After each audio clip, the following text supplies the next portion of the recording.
राम राम आप्पा, कुठे जायला होतात? राम राम. तालुकाले काम होतं थोडे जायला होतो.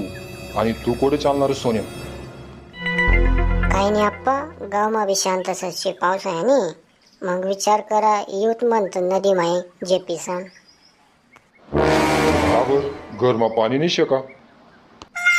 नाही आप्पा, घरमा पाणीच पाणी शे. मग नदीमा का बघू ना? आप्पा, तुमले कळाव नाही, नदीमा जे पाणी मजाच वेगळी रास. जुना मोठा शहाणा, कळाव नाही म्हणे माले, सगळं कळस माले. तुम्हा सारखा तरुण पोरे स्वतःले शहाणा समजिले तस, म्हणून काही घटना घडतस आणि मग त्यांना परिणाम घरना परिवारले आणि मायबापले भोगना पडतस. नाही ना आप्पा, काही बस नाही. गुच्चू बस, बोलू नको. नदीले एवढा पूर येल दिकस नाही तुले? हा ना आप्पा, म्हणून ते नदीवर वणू मी अंग धवाले. एवढं सांग तरी तुला डोकामा उतरत नाही सोन्या? हा ना आप्पा, समजा सामले. आगाऊ पण करू नको सोन्या.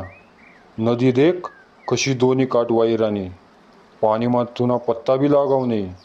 पाणीमा दूर वाई जाशी आणि मग घरना लोके देखत पिडतीन तुले. माफ करा आप्पा, चुकीना विचार करी सनवून तूत आम्ही. आणि मी परिवारना विचार बी नाही करा होता. आप्पा, तुमना मोठा उपकार वयना. धन्यवाद आप्पा. मी मोठा उत्साहमा नदीमा झेपाले उंतू. माले भी माफ करा आप्पा. मी भी चुकीना विचार करी सन येलो तो येन बरोबर. जाऊ द्या. लेवायच्याच चुकीना निर्णय. तरुण रक्त शे ना. जाऊ द्या, चला घर. अजून घरना लोके वाट देखतीन. चला. मित्र सोनी, मना काही जी चुकी वहिनी ती चुकी तुम्ही सुद्धा करू नका. धन्यवाद. राम राम मंडई. राम राम मंडई. आणि मंडई, खानदेशना आगाऊ सोन्या पार्ट 1 तुमले कसा वाटना कमेंट करा. आणि आपला मित्र सोबत शेअर करा. आणि आमच्या चॅनलवर नवीन असाल तर आमच्या चॅनलला सबस्क्राईब करा. धन्यवाद. जय खानदेश.